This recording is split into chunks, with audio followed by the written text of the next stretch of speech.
A very good morning to all. On behalf of Pimpri Chinchwad Education Trust and Pune Business School, I, Aishwarya, would like to extend a warm and hearty welcome to one and all. Pimpri Chinchwad Education Trust was established in the year 1990 by the renowned philanthropist and social activist late Shri S.B. Patil with a mission to serve the society. In a relatively short span of time, PCET has expanded to 9 institutions offering 11 diverse academic programs at school, diploma, bachelor's, master's, and PhD level. Pune Business School, under the Pimpri Chinchwad Education Trust, is an upcoming institute in academia, research, and management with a distinctive learning style and global vision. Along with its strategic location in Pune, it is famous for its state of art campus, facilities, and rich experienced faculty.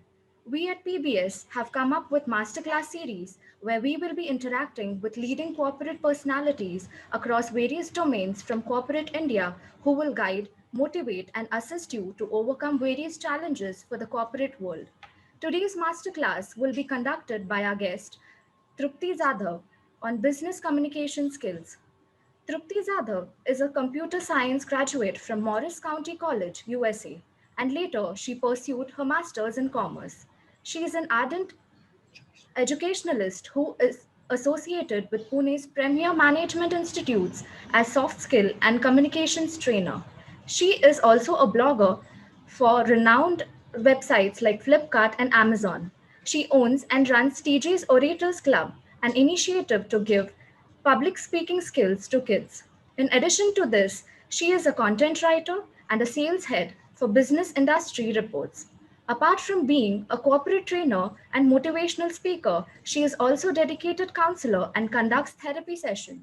Before we begin the session, I would like to request all the aspirants and participants to type the questions in the comment section which would be answered after the session.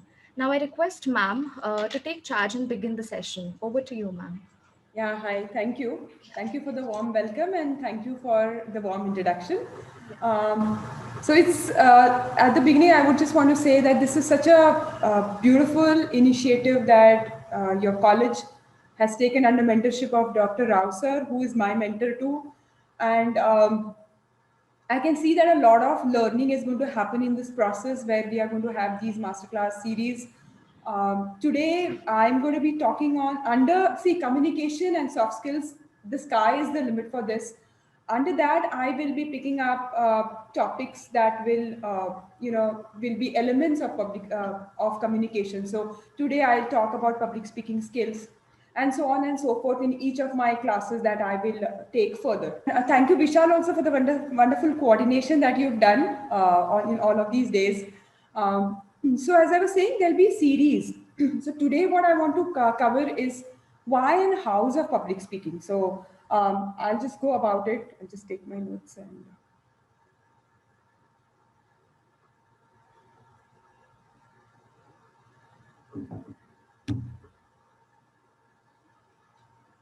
Okay, so let me begin with you all imagining yourself at your room door. Okay, just imagine that you have entered your room and you see gifts all over, gifts brimming. The room is brimming with gifts from wall to wall, from the floor to the ceiling.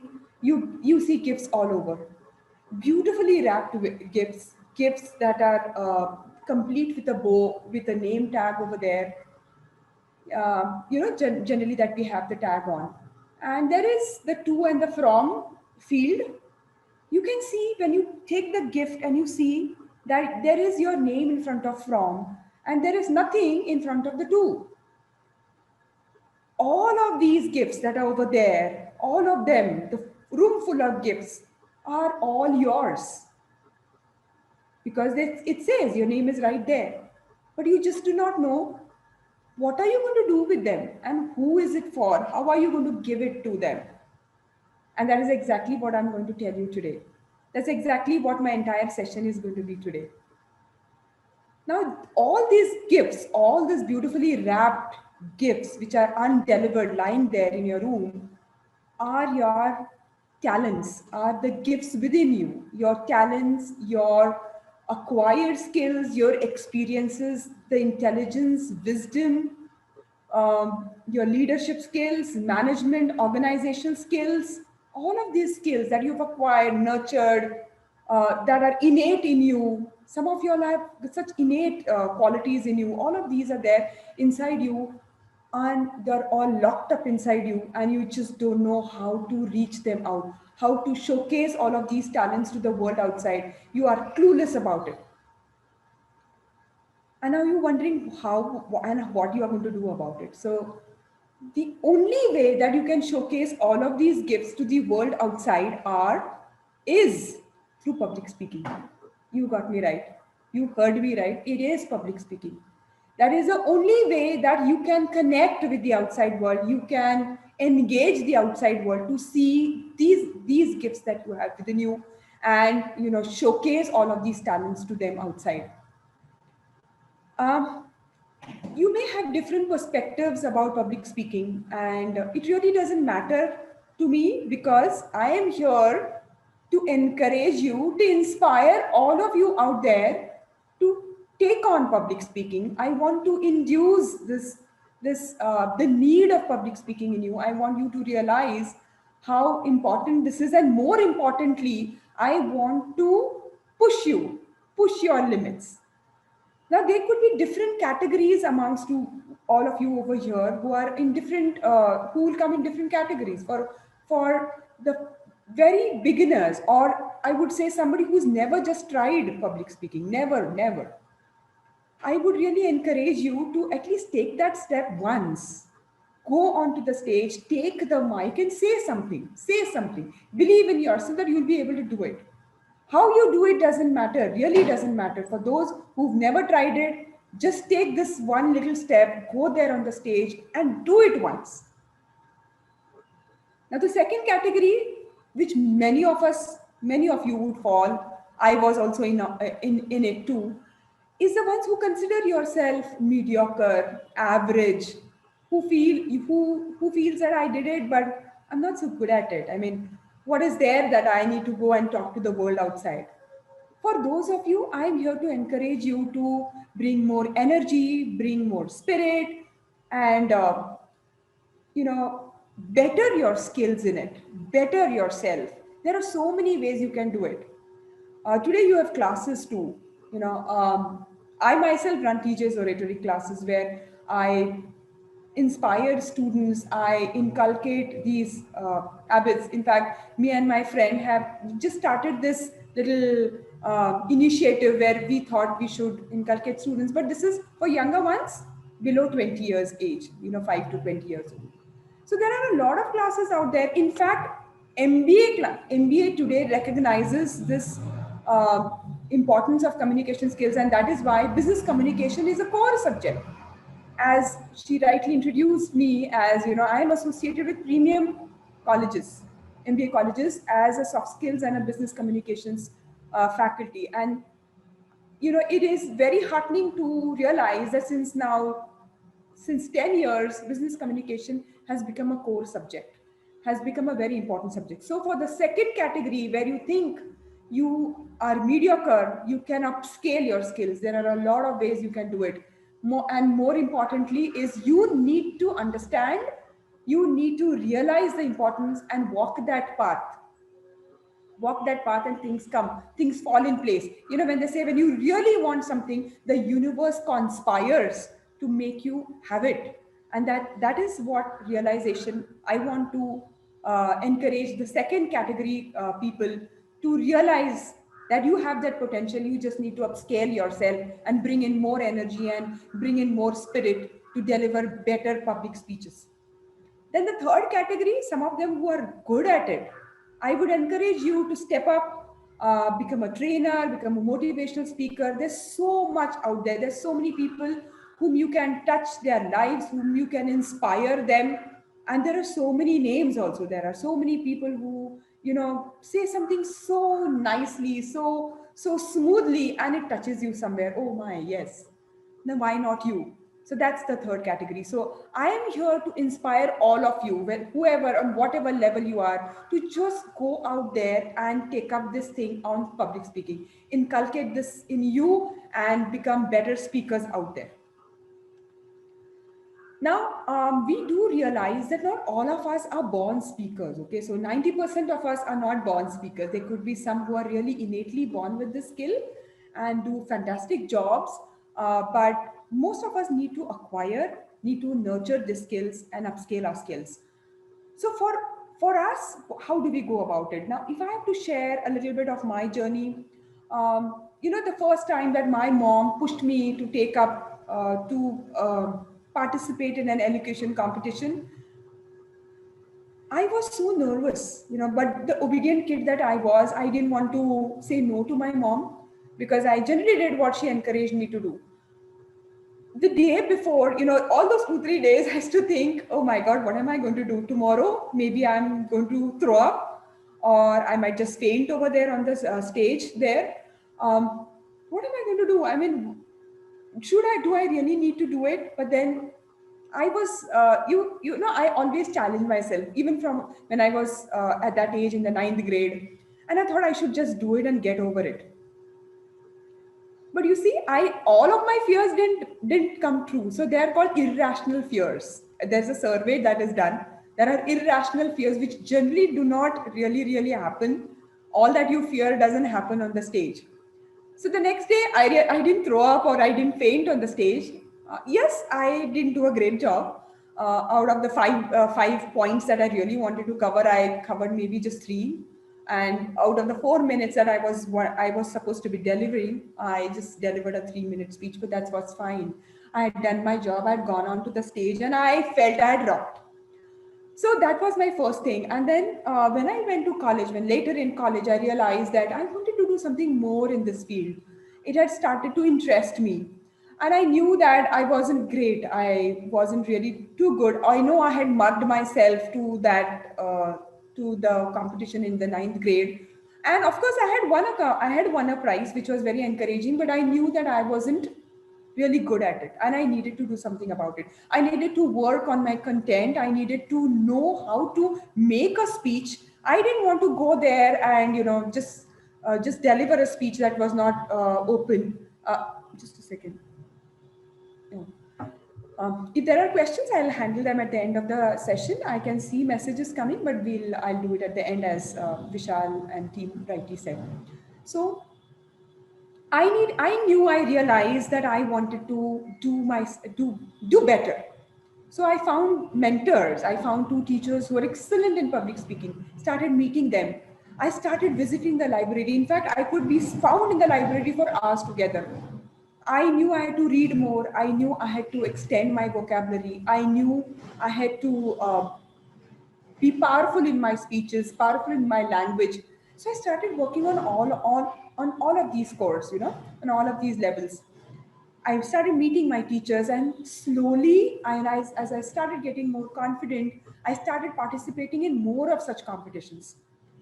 So it was city level, then it was intra college, then it was city level, inter college, university level, state level. So for prepared speeches, I was doing really well because I used to really put in a lot of work. I used to understand the audience. This is what my mentors always told me: understand who your audience is, engage the audience, and you will do very well. How to put the humor, how to put the emotions, how to actually connect, how to have the right eye contact. All of that was there, well put in my speeches. I would practice in front of the mirrors. I would practice in front of my mom, in front of my friends. So I was all set for public speaking, for prepared speeches. Okay. Then there came a time that I participated in the Times of India competition, which was held at the intra college level, and I topped it because it was a prepared speech. And then a different challenge came up, wherein because I had topped it at the college level, I was selected for the state level, which happened at Bangalore. And this was something absolutely different for me.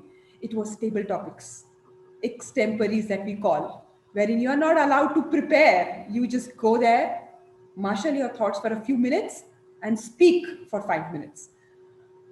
Oh my God, that was the most terrifying moment. I do realize how it was, when I had entered this entire hall, full of very smartly dressed girls. Mount Carmel College, one of the best colleges then, even now perhaps. Whereas I came from a small town, Belgaum, and from a small college too, with not much of an exposure, and a very smartly dressed girls there, and the auditorium packed with 2,000 people, with the vice chancellor and the education minister sitting in the right in the first row. Flabbergasted. I was so scared, very nervous. But again, I didn't want to give up on that chance. I knew I may not do very well, but I just wanted to still give it a chance. And the topic that came to me was privatization. And I had read a lot about privatization because economics was one of my favorite subjects. So I marshaled my thoughts of what I had read. There used to be India Today magazine, which it did very well, which was very nice. I was very fond of reading that magazine. And of course, I has to be updated with newspapers. So I did a good enough job, I thought, not bad. My friend who was with me that day topped it. She spoke about small is beautiful. And I won as the third runner up, which was a very huge achievement for me. I was there in the newspapers. My interview was aired on the All India Radio. Huge thing. But yes, I had realized that I wasn't as good in table topics. And then I started working myself, upscaling myself in extemporaries or table topics, what they call. And that can only come with a very strong hold on your language, and clarity of thought is what is needed. Abundance of knowledge, abundance of a knowledge base at the back of your mind, which you can bring forth whenever you need it. Like how the cow munches on her food. Similarly, you keep it ready there so you get it whenever you need it.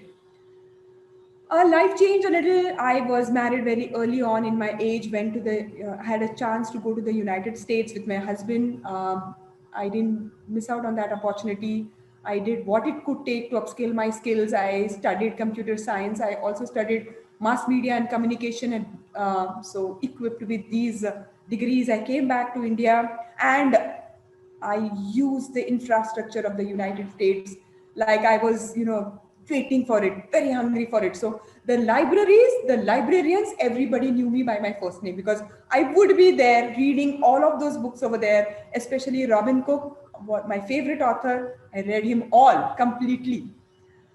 So back home, back in India, when I returned, I began teaching MBA because I was more into my kids. I began as a teacher, as a faculty for an international school, and then moving on to MBA colleges. I began with teaching technical subjects because I was also trained in computer science. And somewhere I realized that my MBA students had the knowledge, had the know-how, but they weren't able to express. They were not able to articulate their thoughts. Articulate is the word I'm using here. That is the time I realized that I wanted to make a difference. I wanted to, all this while, all that public speaking skills, all the communication skills that I've nurtured and grown, I wanted to impart it to them. And I was already qualified in it. And so since 10 years now, I am a soft skills and a management. I'm a trainer for communication skills and soft skills for management colleges and corporates, B schools, basically, more so. And that is where I started training them for these skills. So it was a core subject even then, but yet people would take it as a value added course. You see, even my MBA students, they thought it was a value added course, not as important as math and science and accounts and economics, statistics that they were reeling under pressure under these subjects. But I knew how important it was, and I knew how much I loved it. So I went there with my entire energy. I created wonderful modules, I created interactive sessions, and I went there with my entire energy. I was not going to be perturbed by what my students thought about communication skills. I was not going to. And I knew that sooner or later my energy was going to be, I was going to pass it on to them. It was so infectious, my smile and my energy. So Every class that I went, every time I met them, I saw more and more interest in them. More and more interaction started happening. Soon I was a teacher that they really, really got fond of, really liked. Or probably they started believing in that subject so much that they started liking me equally as much as my subject. And as I was introduced, I'm so fortunate to be associated with premium MBA colleges. So somewhere or the other, I would have a slot given at 4 to 6 because of my very packed schedule. I would end up going to certain colleges 4 to 6 or 3 to 5, fag end of the day, wherein students, many a time students are like, tired, maybe, they're very consistent in the first half, MBA students especially, and I am sure many of you all relate to it. And yet I could see my students waiting for me, waiting for my class, even if I was delayed sometimes in traffic, still waiting for me, wanting to converse with me, wanting to talk to me even after the class. So many a times from, even if my class ended at 6, I would be seen around till 6, 6:30, 6:45, coming up with their shortcomings, coming up with their challenges, asking me how can I better myself. And I knew that I had started making a difference. I had started telling them why communication skills, because initially when they were not so looking forward, what I did was I practiced the elevator pitch with them. So I am sure many of you all have heard about the elevator pitch. In fact, this was introduced to me by my friend Amit Pai when initially he is into sales and he had told me about this term. This is a term that all of you guys needed. We are maybe under the impression that only the marketing and the sales people needed. So elevator pitch, if you are not aware of, it comes from the term, literally comes from the term the elevator. And an elevator ride takes only a few seconds to reach you till your destination. Within those few seconds, if you are able to express yourself in a way that you value add to the person that you're talking to, you may be sharing the lift, the elevator with somebody very important, and you may not even know who that person is. If you start a conversation within those few seconds in a way that you value add, that the conversation continues even after the elevator ride is done, that is what you have pitched, that is what it tries to say. To be able to express, to impress within the few seconds of an elevator ride is called the elevator pitch. To say something so profound that even after the ride is over, the person would want to meet you, or the conversation, the conversation continues with maybe a handshake or exchange of business cards, exchange of an opportunity, maybe a new friendship, maybe a date, you never know. So that is what the elevator pitch is all about. And when I asked my students to do that with me, when I asked them to tell me something about yourself, and they faltered even in such basic things, that is the time they realized. So they did realize that I had shown a mirror to them. I had shown a mirror which reflected where they stood.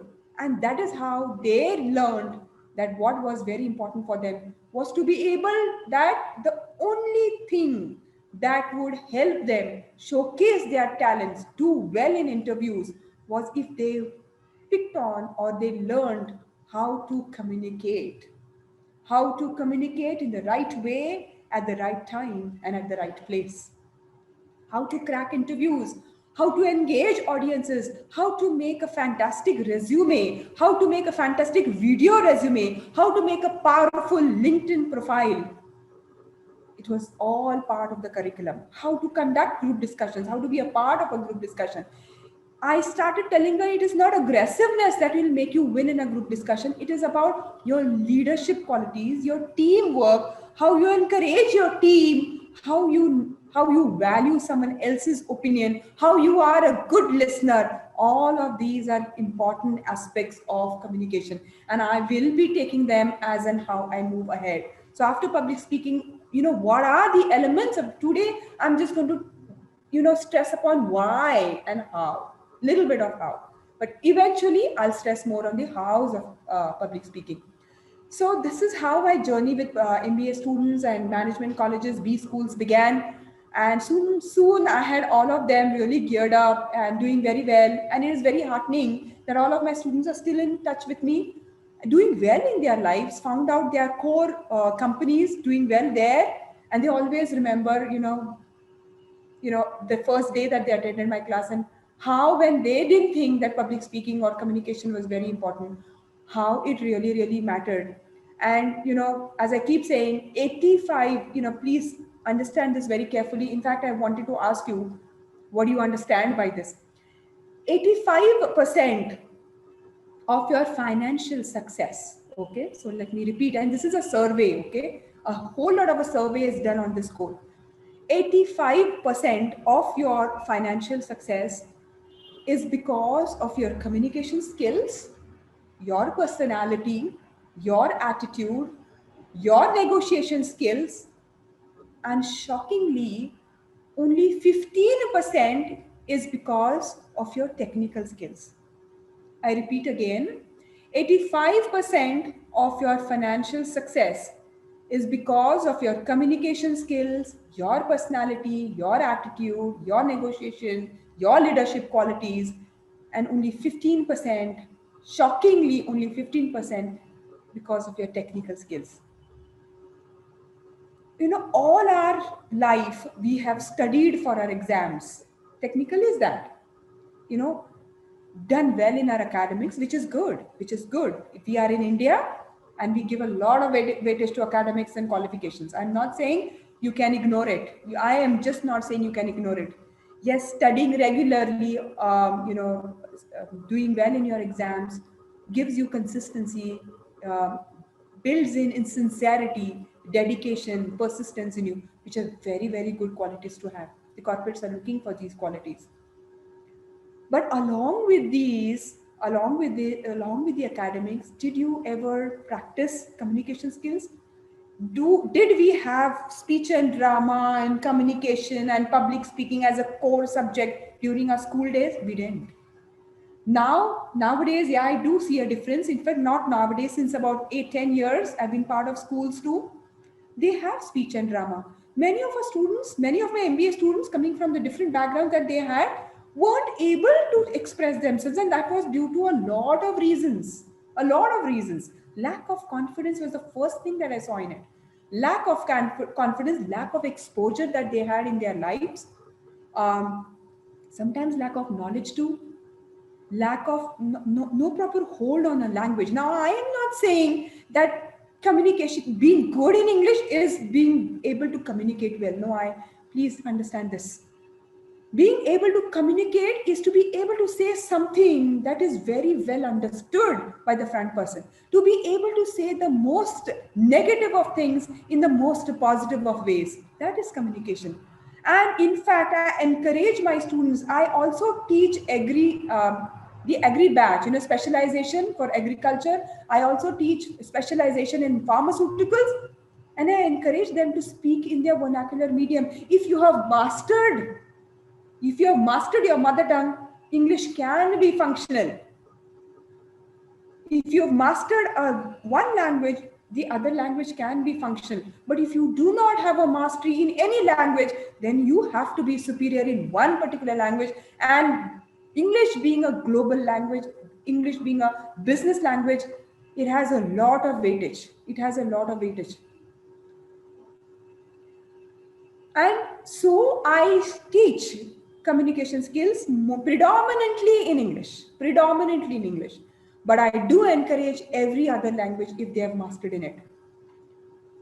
So what we were trained in all our school lives was to just learn, mug up, and put it on the paper. How many of us were taught innovative thinking? How many of us were taught lateral thinking? How many of us were taught you need to answer in class? How, being a good listener is as important as speaking out there. So we weren't taught that. Even our social backgrounds, when little kids try to speak when two adults are talking, generally they are told, please be quiet, two adults are talking, you shouldn't be talking between. But we fail to realize that these kids are very, very imaginative, and they have great imaginative skills. I have learned so much from little kids, so much from my little kids. In fact, all this care, all these apprehensions, all this fear for the stage comes only later in our life, when we worry too much about what the other is going to think about us. It is not there when they are in that little age. 5 to 10-year-olds are ready to speak their mind out. And that is the time they have to be nurtured. We have to inculcate these habits in them. I saw my MBA students very sincere, but were finding it difficult. And I had to spend hours, and they also had to spend long hours to nurture these skills. Because some of them had learnt it wrong. And hence they had to unlearn to relearn, which is a long process. But yes, they didn't give up, and neither did I. I was not going to leave their hand. And that is when I realized that kids have to be caught young. They had to be caught at those tender ages. And that is why my initiative of teachers oratory classes, wherein we caught these kids young and we trained them for it.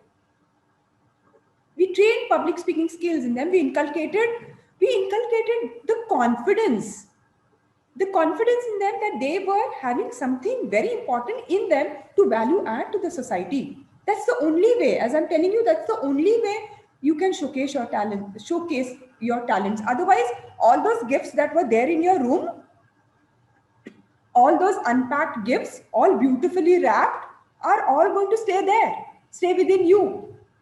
You're not going to be able to share those beautiful gifts, the beautiful talents, that all that you have in you, that you have nurtured for a long period of time, with anybody outside. They're just going to remain within you. And that is why these initiatives. So now that we have realized, why it is so important, to have these skills. Many times what happens is people are not even able to express a no. Many of us find it difficult to say a no. There are ways you can say a no. That is also communication skills. To be able to articulate your ideas, to be able to articulate your thoughts in the right way, at the right time, in the right place. Even when two friends talk to each other, it is important to understand what time it is, which is the right time to tell. When my students go to, when they go for interviews, when I conduct mock interviews, I need to tell them that an interview session is not something that, the interviewer is going to pose questions to you and you have to just fend yourself. It's not about a bowler bowls a ball and you just need to defend yourself. It's not that. Interview can also be described as where you lead the interviewer to ask questions that you would rather want to answer. That is also a way of communicating. So all of this finally boils down to having confidence in you and in yourself. So now that we have established the why, or all throughout, I've tried to tell you why, the whys of communication and whys of public speaking, having shared my own experience with you. And I am seeing the change in all of my students, even to be able to express, even to your family members, some of you will find it very difficult. But if the right choice of words are used, if you say something very politely, it does help. There's no need of, ever losing your cool. If you have the right, language, if you have the right hold, if you have the right confidence, you can handle any situation in a very polite, in a very professional way. So business communication is also a huge thing, wherein business correspondence is taught, which also is not taught all throughout our graduation days. And that's why we nurtured that in MBA. So now that I've established why communication is so important, especially having said, about the elevator pitch and why, 85% of your financial success is because of your communication skills. Let me move on to how. How do you go about it? How do you go about nurturing these skills in you? So what is extremely important is first having the confidence, which I've kept on telling again and again. having the confidence in yourself, trusting yourself. What is the meaning of confidence? Tell me, what is the meaning? Then the Google, put it up on Google and find out the meaning of confidence. It means believing in something or someone. Now I'm asking you to believe in your own self. Believe in yourself, trust yourself that you have something very important, very value adding in you. You have something that you can value add to the world outside. Believe in yourself that you have that in you. You possess that in you. And only then you will be inspired to public speak. You will be inspired to go and communicate with the world outside. So first is the confidence that you have in you, the trust in you that you have something value added, something very important in you. That's very, very important. Now, if you have, and it is important to scale up your to scale up the ability to speak. So when you have this, you have the right content, you have you create the right content for yourself, then you can deliver fantastic speeches. There are so many out there waiting to be inspired. There's so many out there who might be inspired by you. There are so many out there who you can make a little difference in their lives. You might touch somebody so deeply that he might evolve. He or she might find something very inspiring to do. Now, how do you give a finesse to yourself? As I told you, my journey, you need to work on your content. You need to understand your audience. You need to know what your audience wants to hear is also very important. Now, today with social media, attention span of the audience is completely different. Imagine yourself, you've come from a very long, tired day, and you curl up on your favorite sofa with a favorite drink, chocolate drink. And many of my students might be thinking, "Ah, ma'am told me this in my last class."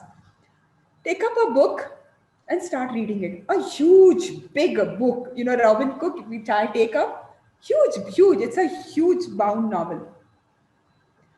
Why you're taking up a big book is because you're willing to read it. You're willing to read it. You've had a very busy day, and now you just want to you want to unwind reading a nice book, so that your temperament is ready for it.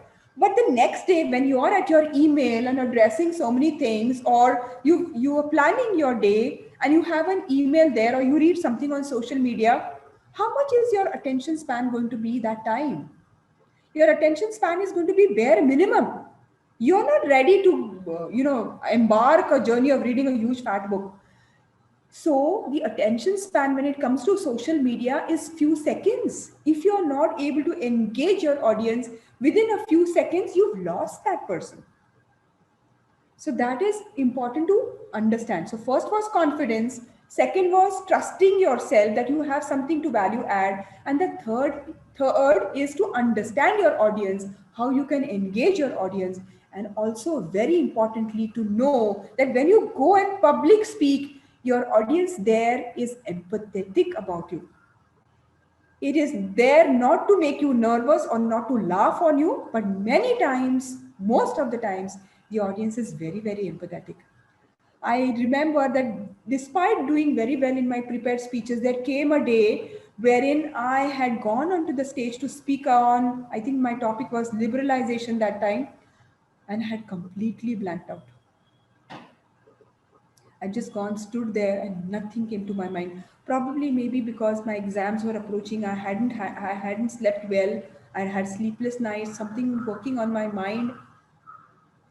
And I just left the stage without uttering a word. Came down, sat in my seat, putting my head down, very nervous. I was thinking maybe people are laughing on me. Didn't even want to leave my seat. Didn't even have the guts to leave the room, the auditorium. Finally, when people started leaving, I picked up the courage to leave.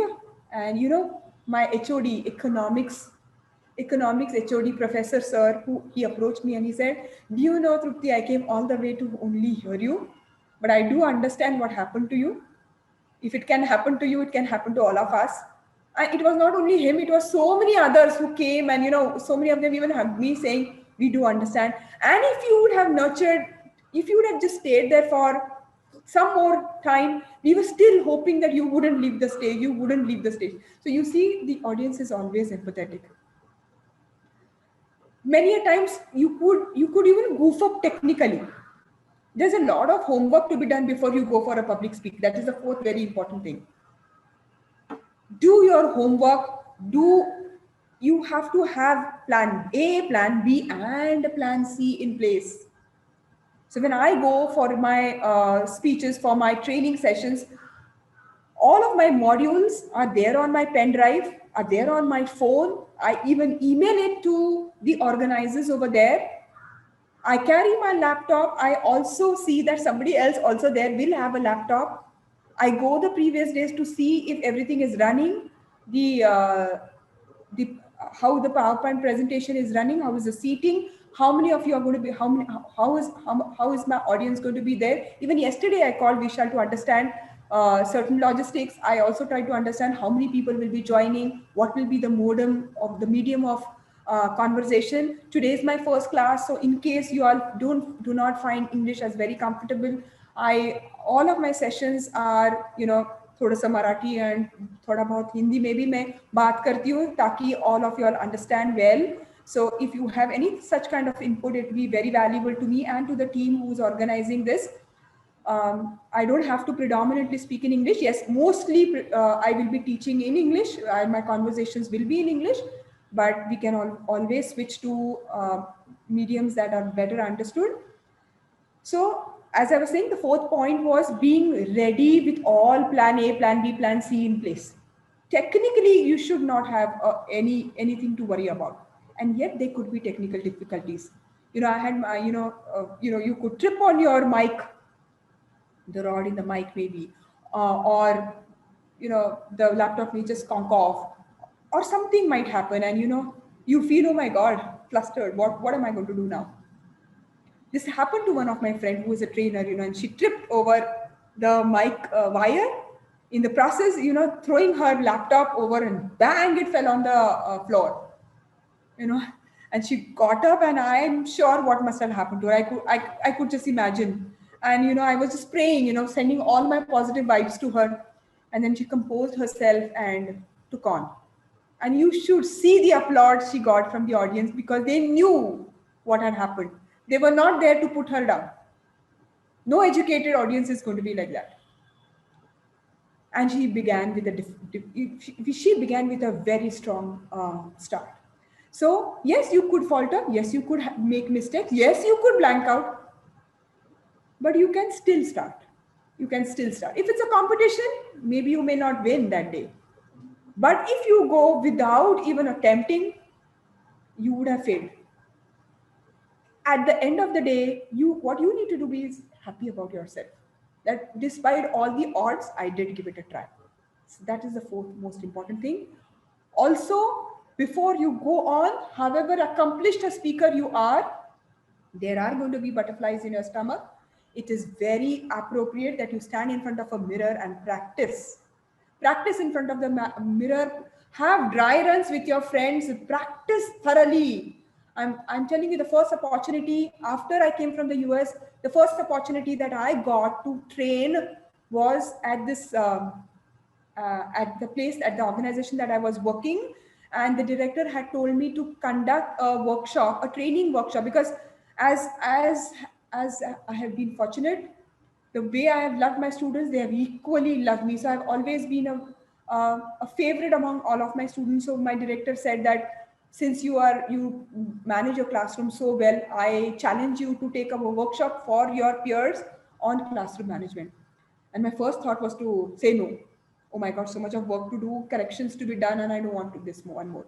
But then I knew how passionate I was about public speaking, how passionate I was about speeches, delivering speeches, conducting trainings, or any of this. And that was an opportunity to me, because I'd never conducted a training before that. I had just gone and given speeches at public places and competitions, elocutions, debates, jam sessions, extemporaries, all of that. But I had never conducted a training, and I was wondering how I was going to do it, especially with my peers who were equally or in fact more qualified than me. But I had done a good job because I remember the entire 21 days I had practiced every day. In fact, I had mugged up every word in my entire speech, my entire workshop, and had excelled very well in it. That was my first stepping stone. It was the first step to a ladder. You never know which is going to be the first step to a ladder. You never know. And you see, there have been n number of people. I can take a list. I can call out so many people who have overcome debilitating fear of public speaking, and we have to be very grateful to them. Mahatma Gandhi was such an excellent speaker, who inspired people, who touched people's lives, who created a revolution. I'm sure he also must have had a fear, and he worked on it. Modi ji, who keeps his audiences spellbound, whether it is an audience in the United States or whether it is our Indian audience, he keeps us spellbound. What an orator. Sadhguru, who inspires, Sri Sadhguru, who inspires hundreds by the day, who motivates and inspires people by the day, hundreds and thousands. And the list can go on. Albert Einstein, Amitabh Bachchan, Tom Hanks, Julia Roberts. If they would not have overcome this fear, would we have seen their talent? ये जग वंचित रह जाता शायद. We have to be so thankful to these superior personalities who overcame their fear, who believed that they had something so powerful to share to the world, that we are so inspired by them today. So just like they did it, all of us can have that in us. Just believe, have the confidence, work for it. Nothing comes easy. Nurture it, give your 100% to it. And that is the only way that you will be able to unwrap these beautiful gifts within you and give it to the world outside. Thank you. Yeah, over to Vishal or the organization team. Yeah. Hello, ma'am. Thank you so much, ma'am. There are some questions in our Facebook comment, ma'am. We request you to address it. Okay, sure. Yeah. So,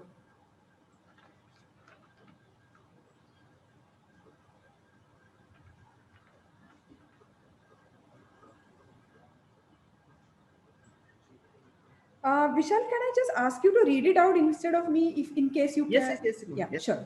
Yeah. So, ma'am, there are some questions from our participants. Okay. So the first question was, you shared things about elevator speech, right? Yes. So there is question that what kind of things one should convey during it. What kind of a thing you should convey during giving an elevator pitch? Yeah. Ma'am. Okay. So basically, you have to understand that you are there to impress somebody. Okay. So you are there to say something unique about yourself. There are a lot of people who are going to be there. We do not want an introduction like how the ZP school bachas give, you know. तुम्ही जर छोट्या colleges schools मध्ये गेला, they'll say my name is so and so, Mukkam Post, Powad, Taluka Chandgarh, District Kolhapur. That's so sweet, but you don't have to do that. You have to say that is already there in your resume or in your so what you need to say something is something more than that. For example, if I was to say that, I would say I am Trupti Jadhav. I am very passionate about teaching, facilitating. I'm an innovative person and hence a successful blogger or something like that, you know, something that adds spice and uniqueness to yourself. Something that when what you say is remembered by that person, and not only at the end of the day, but end of the week also. Yeah. And Vishal, I will be taking elevator pitch in a more pronounced way in my following sessions. Yes, ma'am. Sure, ma'am. Yeah. Ma'am, our second question was, how can we improve our negotiation skills? Okay, so first you have to nurture your communication skills. Okay, so negotiation means to be able to convince somebody. How are you able to convince somebody? Only when you are convinced yourself. So first, you need to really be sure about content. You need to be sure about your knowledge levels also. And you need to believe in it. You see, salespeople, when they come and give you sales promos, you also trying to search कि वो खुद believe करता है क्या उसमें. So if you believe in it, you are very good in negotiating, you're very good in convincing, you're very good in putting forth your point. So come prepared with your homework and harness. So for me, my today's homework to all of y'all is start reading. Start reading. You know, I keep telling my students, like if Vishal was one of my students, I would have told Vishal, how much are you into fitness? You know, अगर आपको ऋतिक रोशन बनना है या Sylvester Stallone बनना है, तो आपको कितने hours, how many hours will you have to work out every day, Vishal? So you might say 3 hours, 4 hours. So that's how it is.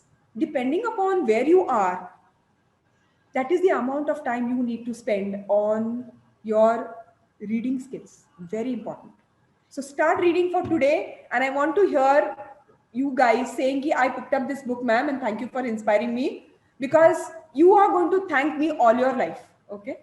Yeah, Vishal. Yeah, sure, ma'am. All are going to thank you just because of this session. So, ma'am, actually, this is Ketan Pawar.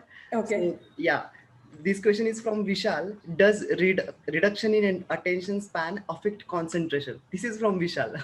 Okay, this is from Vishal. Does reduction in attention span affect concentration? Yeah. Of course. So does he mean to say reduction span of the audience? What is he trying to say exactly? Yes, ma'am. So अगर आप बोल रहे हो कुछ and you see that the audience has started reduce उनके attention कम हो रहा है, and then you might lose focus. Is that what he's trying to say? Yes, ma'am. Maybe he's trying to say that. Of course, because if you do not connect with your audience right from the start, in fact, I love to see my audience. I love to see how they connect with me. And that is why आज मुझे ना बहुत ऐसा uncomfortable लग रहा था कि मुझे दिख नहीं रहे थे लोग. I take pride in connecting. So Ketan, so sorry I called you Vishal because I haven't seen Vishal either. Yeah, that's fine. So yeah, Ketan. Yeah. So the connect is the most important thing. Whatever it is, whether it is a friend, whether it is your parent, whether it is your student, whether it is your boss, anybody, the most important thing is a connect. अगर आप connect establish नहीं करते हो, you are not able to deliver. I am also a life coach, but I take very few clients, just 2 or 3 at one time. I meet them for the first time only for coffee to understand whether I connect to them. अगर मेरी connect हुई उनके साथ, only then I take it. You might sound that, ma'am, you are a little selfish or something. It's not that. It is about the connect. It is about whether that person is going to trust me. वो मुझे समझ में आता है. I have seen so many of you students, thousands and thousands and thousands, कि मुझे observation skills है. Yeah. Okay. Yeah, ma'am. No, that's very true, ma'am. Actually, our one of participants is Pratusha. She's telling that we loved the session, Trupti, ma'am. No question, just here to tell you that I miss your presence during our lectures. Yeah. So, yeah. Thank you, Pratusha. Yeah. So it's whatever you're telling is it's really true. Yes. So you know what, Ketan, many of my students who are there, Pratusha and all of Turba and all of them, I think they've bunked their class to hear me. I'm so sorry about that. But yes, this is how you will understand that this is my connect with them. Yeah. See, a good teacher teaches, but a great teacher inspires. And that is what those 2 teachers did for me. Yeah. I am here only because of them. I can take their names, Deshpande sir and Kulkarni sir. I'm indebted to them. I'm completely indebted to them. Yeah. Yeah, ma'am. You also inspired us a lot. This was such an enlightening session. Thank you. So I'd like to put Voda thanks now. Okay. On behalf of PCET's Pune Business School, I am Ketan Pawar, and the entire fraternity Pune Business School would like to sincerely thank the Almighty for making today's session grand success. It gives me immense pleasure to convey a heartfelt word of thanks to our today's speaker, Trupti ma'am, who took out time from her busy schedule to grant the occasion. Ma'am, today we had the opportunity to hear your thoughts on this wonderful topic. I'm sure it has definitely encouraged us all for the future. Your thoughts have enlightened our minds and shown us new path of the success. Thank you so much, ma'am, for being a part of our masterclass and giving a wonderful talk. Such a great talk, ma'am. Thank you.